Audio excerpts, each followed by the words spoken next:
सभी संतों के चरणों में वंदन। मुझे एक ही जिज्ञासा है, जब कहते हैं सभी धर्म समान है तो फिर हिंदू धर्म महान कैसे हुआ, अन्य धर्म क्यों नहीं? कितना शॉर्टकट बोले, इतना विस्तृत। सनातन धर्म ही महान क्यों? दूसरे धर्म जो अपने आप को बहुत बड़े बड़े मानते हैं वो महान क्यों नहीं? वो महान इसलिए नहीं है क्योंकि वो धर्म नहीं है। इस दुनिया में धर्म केवल एक ही है, उसका नाम है सनातन धर्म। बाकी के जो है वो धर्म नहीं है, वो पंथ भी नहीं है। पंथ तो केवल सनातन धर्म से जो निकले वो है, जैसे कि जैन है, बौद्ध है, सिख है, ये हमारे पंथ है, ये शाखाएं हैं। लेकिन जिनकी तरफ इशारा वो करना चाहते थे, मैं करूंगा, ईसाई और इस्लाम, ये महान क्यों नहीं? क्योंकि ये धर्म नहीं है। इस्लाम मजहब है। कुरान मजीद में कुरान शरीफ नहीं लिखा गया है, शरीफ तो आप बोलते हो। जब मैं कुछ वर्णन करूंगा तो पता चलेगा कितनी शराफत है वहां पर। उसका नाम है कुरान मजीद। उसमें कहीं पर भी इस्लाम धर्म नहीं, मजहब है। और ईसाई को रिलीजन बोला जाता है, वो रिलीजन है, वो भी धर्म नहीं है। इस्लाम को मजहब बोला गया। मजहब का मतलब मजे लेने वाला हब। आप कहते हो ना कि ये एजुकेशन का हब, गोलगप्पे खाने का हब, तो ऐसे ही जहां केवल जिंदगी का मकसद मजा लेना, येन तेन प्रकार, तो मजहब, वो धर्म नहीं है। धर्म किसे कहते हैं? धर्म उसको कहते हैं धारयति यतो धर्म है। जो धारण करने के लायक होता है वो धर्म कहलाता है, और जो धारण करने के लायक नहीं होता उसको धर्म नहीं कह सकते। कई बातें ऐसी होती है जो मानने के लायक नहीं होती, हर बात मानने जैसी थोड़ी होती। तो दुनिया की हर चीज धारण करने योग्य नहीं होती। बहुत सी बुराइयां होती है, उनको हम धारण नहीं कर सकते ना। हम अच्छाइयों को ही धारण कर सकते हैं ना। इसी तरह जो चीज मानने जैसी हो, जो धारण करने के लायक हो, वो धर्म कहलाती है। और जो धारण करने लायक नहीं होता फिर भी लोग उसको करते, वो अधर्म कहलाता है। इतना ही फर्क है। जो धारण करने योग्य नहीं है, किसी को परेशान करना, किसी को बिना कारण मारना, शराब पीना, जुआ खेलना, किसी का धन हरण करना, ये धारण करने लायक नहीं है ना, इसलिए ये अधर्म है। तो सनातन धर्म में जो कुछ भी है वो सब का सब धारण करने के लायक है। लेकिन ईसाई और इस्लाम में धारण करने के लायक मानने जैसा कुछ भी नहीं है। अब मैं बिल्कुल प्रामाणिक रूप से आपको कट टू कट मैं जो कुछ भी बोलूंगा, कुछ भी मनगढ़ंत नहीं बोलूंगा, जो शास्त्र में लिखा बिल्कुल वो बोलूंगा। सनातन धर्म ही महान क्यों? वो महान क्यों नहीं? सबसे पहला कारण, केवल मुख्य 7-8 कारण गिनाऊंगा, मेरे पास 1000 कारण है। केवल सनातन धर्म ही महान क्यों? मैं सनातन धर्म को मानता हूं इसलिए मेरे लिए महान है ना, उसके कारण। सबसे पहला कारण, सनातन धर्म की स्थापना साक्षात भगवान नारायण ने की, लेकिन ईसाई और इस्लाम की स्थापना कुछ मनुष्यों ने की। तो जो भगवान की बनाई हुई चीज है वो ज्यादा महान होती है या मनुष्यों की बनाई हुई? नंबर 1 कारण। दूसरा कारण, केवल सनातन धर्म है जो ये मानता है ममई वांशो जीवलोके जीवभूत है सनातन है। केवल सनातन धर्म ही ये कहता है कि हर जीव, हर प्राणी में ईश्वर का निवास है। रामचरितमानस में उत्तरकांड में तुलसीदास जी ने ठीक गीता के इसी श्लोक को उद्धृत किया। ईश्वर अंश जीव अविनाशी, ईश्वर अंश जीव अविनाशी, चेतन अमल सहज सुख राशि, चेतन अमल सहज सुख राशि। भगवान कृष्ण गीता में क्या कहते हैं? ममय वांशो जीव लोके। आप थोड़ा ध्यान देना, इस दुनिया में जितने जीव हैं उनमें मेरा निवास है। भगवान कहते हैं सनातन धर्म में हर जीव में, कण कण में मैं समाया हुआ हूं। हर जीव में, हमारे हर ग्रंथ में आपको ये लिखा मिलेगा, हर प्राणी में ईश्वर का निवास है। आप ध्यान देना। लेकिन इस्लाम की कुरान मजीद और ईसाइयों की बाइबिल में कहीं पर भी यह लिखा हुआ नहीं है कि हर मनुष्य में भगवान है। कुरान में एक लाइन कोई मुझे निकाल के बता दे जहां यह लिखा हुआ हो कि हर इंसान में अल्लाह है। किस बाइबल में एक पंक्ति ऐसी नहीं है कि वहां लिखा हुआ हो कि हर मनुष्य में गॉड है ना, वहां लिखा केवल हमारे में भी भगवान नहीं है, भगवान किसी में है ही नहीं, वो ऐसा मानते हैं। वो कहते हैं कि भगवान ने पूरी दुनिया बनाई, अल्लाह ने पूरी दुनिया बनाई, गॉड ने पूरी दुनिया बनाई, लेकिन पूरी दुनिया के अंदर हर जीव में वो रहते नहीं है। तो वो फिर कहां रहते हैं? बोले वो सातवें आसमान में रहते हैं, पता नहीं क्या करते हैं वहां बैठे बैठे। और सनातन धर्म कहता है कि भगवान हर प्राणी में, हर मनुष्य में निवास करते हैं, इसलिए सनातन धर्म महान है। तीसरा कारण, केवल हिंदू धर्म में, केवल सनातन धर्म के ग्रंथों में यह बात लिखी गई है, सर्वे भवन्तु सुखिनः सर्वे सन्तु निरामया सर्वे भद्राणि पश्यन्तु मां कश्चित् दुःख भाग भवेत्। केवल सनातन धर्म कहता कि हर प्राणी सुखी हो, दुनिया का हर प्राणी सुखी हो। सर्वे भवन्तु सुखिनः सर्वे सन्तु निरामया। केवल सनातन धर्म कहता वसुधैव कुटुंबकम, सारा संसार एक परिवार है, सब एक पिता की संतान। ध्यान देना शब्दों पर, वसुधैव कुटुंबकम, विश्व बंधुत्व, सर्वे भवन्तु सुखिनः। ये कौन कहता है? ये हम कहते हैं। लेकिन बाइबिल और कुरान क्या कहती है? ना केवल हम सुखी होंगे और कोई नहीं हो सकता। केवल मुसलमान को और ईसाई को सुखी होने का अधिकार है और किसी को भी नहीं है। वसुधैव कुटुंबकम और विश्व बंधुत्व को तो आप भूल ही जाओ। चलो विश्व बंधुत्व मत मानो, कोई बात नहीं, लेकिन वो कहते हैं कि केवल मुसलमान सुखी होगा, केवल मुसलमान ही जन्नत में जाएगा, और जितनी जातियां हैं दुनिया की सबकी सब नरक में जाएगी। और ऐसा ही ईसाई कहते हैं। बाइबिल और कुरान में केवल भाषा का फर्क है, वो इंग्लिश में है, ये अरबी में है। तो अब आप बताइए, चलो आप दूसरों को सुखी होने की कामना मत करो, लेकिन जीने तक का अधिकार नहीं। हम तो कहते हैं कि सब जिंदा रहेंगे, सब सुखी रहेंगे, और वो कहते हैं कि क्योंकि तुम मुसलमान नहीं हो, तुम ईसाई नहीं हो, इसलिए तुम्हें जीने तक का अधिकार नहीं, सुखी रहना भाईचारा तो दूर की बात। और ये पंक्तियां लिखी गई है, मैं आपको क्रमशः बता दूंगा कहां कहां लिखी गई है। इसलिए सनातन धर्म महान है। दूसरी चीज, अगली चीज में आपको, हमारे यहां पर सनातन धर्म कहता परोपकार है पुण्याय पापाय परपीड़नम। फर्क देखिए, सनातन धर्म कहता परोपकार करना चाहिए, दूसरों का उपकार करना चाहिए, परहित सरिस धर्म नहीं भाई, पर पीड़ा सम नहीं अधमाई। दूसरे को पीड़ा देने के समान कोई पाप नहीं है और दूसरे का उपकार करने के समान कोई पुण्य नहीं है। लेकिन वो इस दुनिया में, इस पृथ्वी पर सबसे ज्यादा परोपकार का काम अगर कोई करता है तो सनातन धर्मावलंबी ही करता है।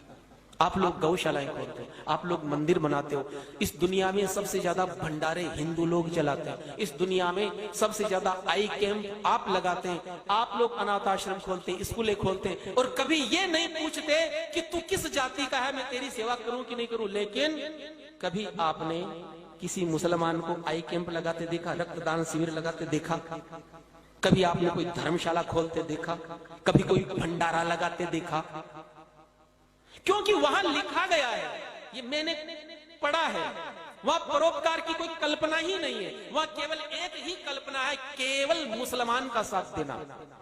और जितने भी काफिर है, काफिर किसको कहते हैं? काफिर यानी जो इस्लाम को नहीं मानते, जो कुरान को नहीं मानते, वो सारी जातियां काफिर कहलाती है, चाहे कोई भी क्यों ना हो। तो उसमें स्पष्ट लिखा गया कि किसी काफिर की न तो मदद करना, न मदद करवाना, न किसी से दोस्ती करना, न अपने पास रहने देना, न उसको जिंदा छोड़ना। तो सनातन धर्म केवल परोपकार की बात करता है, सेवा की बात करता है, इसलिए सनातन धर्म महान है और दूसरा कोई महान नहीं है। अगला कारण, सनातन धर्म कहता है सब बराबर है, हर मनुष्य बराबर है।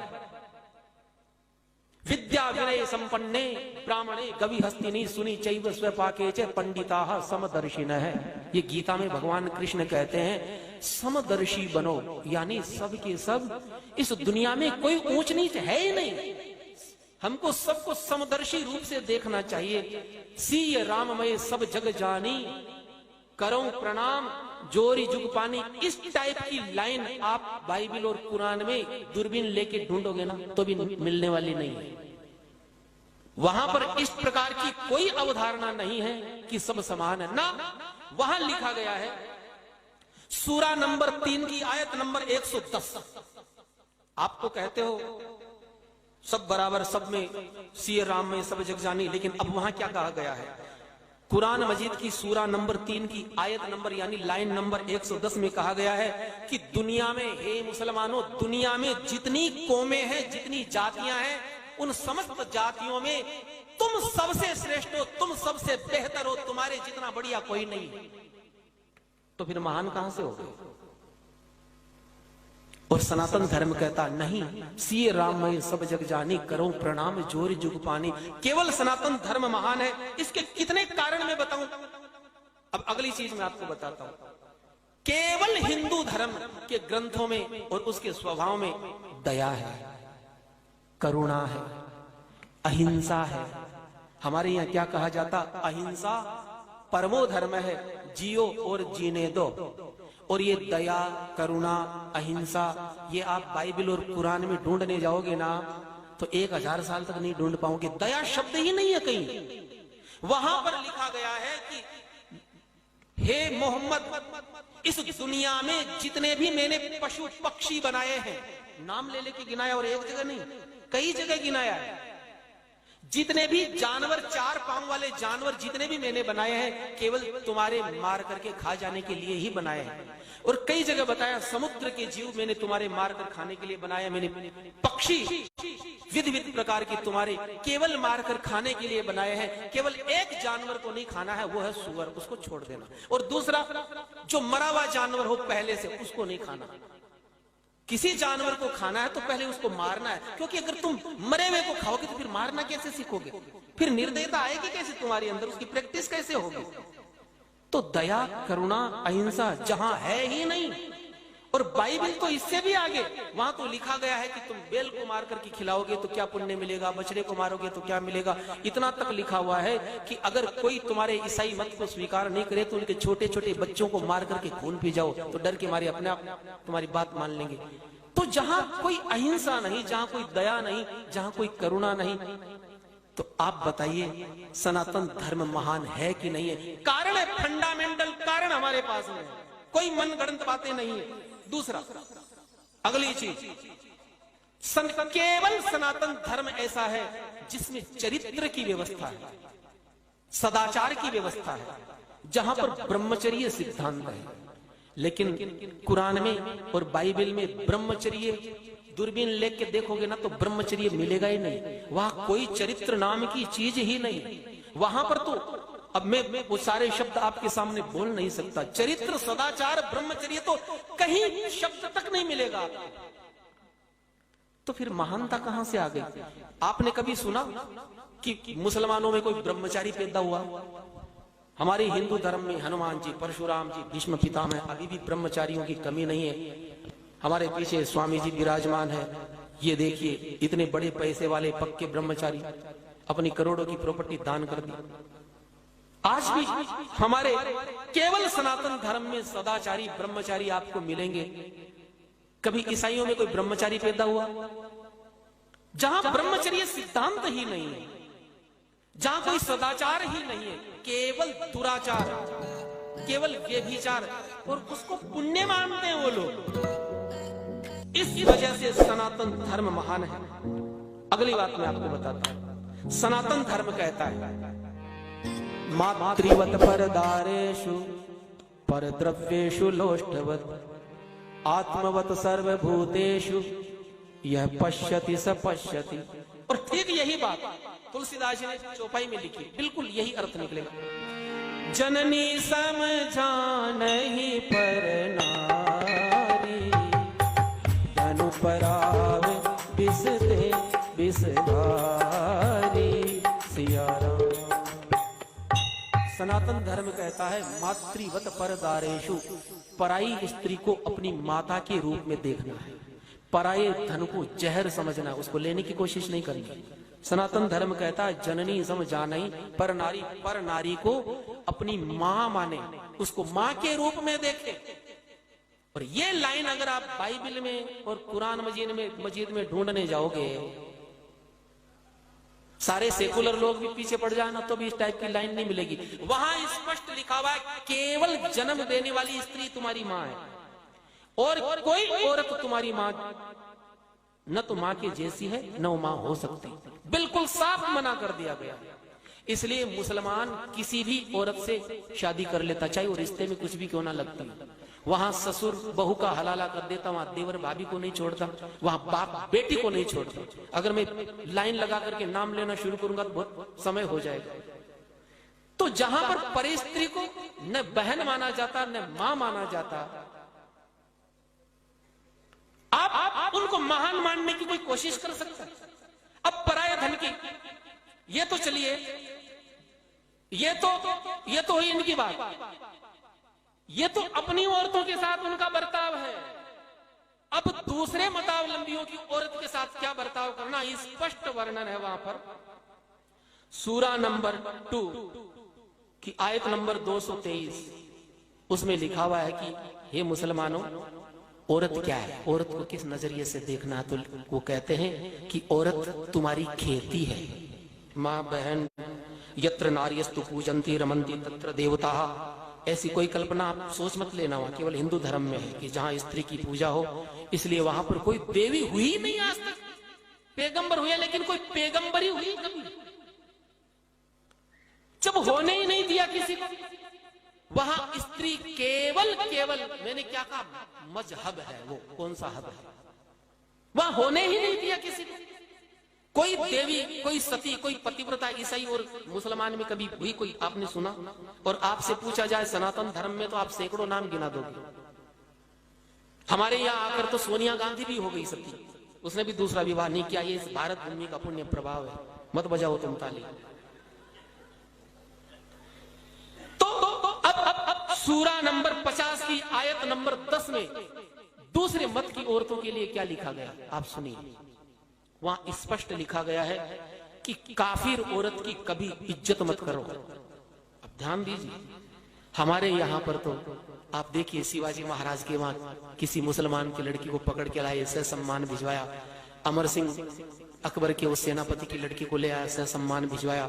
और यहाँ कुरान मजीद कितनी बढ़िया बात कहती है, सूरा नंबर 50 की आयत नंबर 10 में कि हे मोमिनो, काफिर औरतों की कभी इज्जत मत करना, क्योंकि वो इज्जत करने के लायक नहीं। तो बोले काफिरों की जितनी स्त्रियां हैं, अब ये हदीस में लिखा गया कि जितनी भी औरतें गैर मजहब में मैंने बनाई है वो केवल तुम्हारे आनंद उठाने के लिए ही बनाई है। जब इस प्रकार की बातें पढ़ाई जाएगी मदरसों में, और छोटे छोटे बच्चे पढ़ करके जब निकलेंगे तो रेपिस्ट नहीं बनेंगे तो क्या बनेंगे?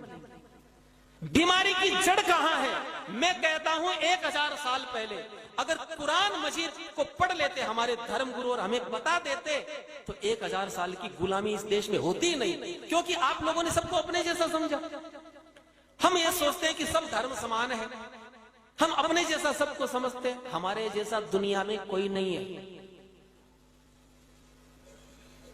अगली चीज, हमारे यहां कहा गया पराया धन कभी नहीं लेना, पराये धन को विष के समान समझे। लेकिन यहां पर सूरा नंबर 67 की आयत नंबर 69 यानी 69 नंबर की आयत में कहा गया है कि हे मोमिनो, इस दुनिया में जितना धन है, जितना माल है, उसके मालिक तुम हो। अर्थात ये जो तुम बैंक बैलेंस बना रहे हो, ये जो धन संपत्ति, कारखाने, ये जो तुम लोगों ने मेहनत करके बनाए, इसके मालिक तुम नहीं हो, मुसलमान है। ये कुरान कहती है। और फिर आगे लिखा गया है कि काफिरों को मारने के बाद में उनकी स्त्री और धन जो तुमने लूटा है वो गनीमत का माल है, वो तुम्हारे लिए पाक और हलाल है। पाक यानी पवित्र है। जहां पर लूटने को, रेप करने को पवित्र कार्य माना जाता हो, तो आप बताइए कहीं महानता, इनको आप धर्म कह सकते हैं? इसलिए सनातन धर्म महान है। जय श्री राम। अगला प्रश्न।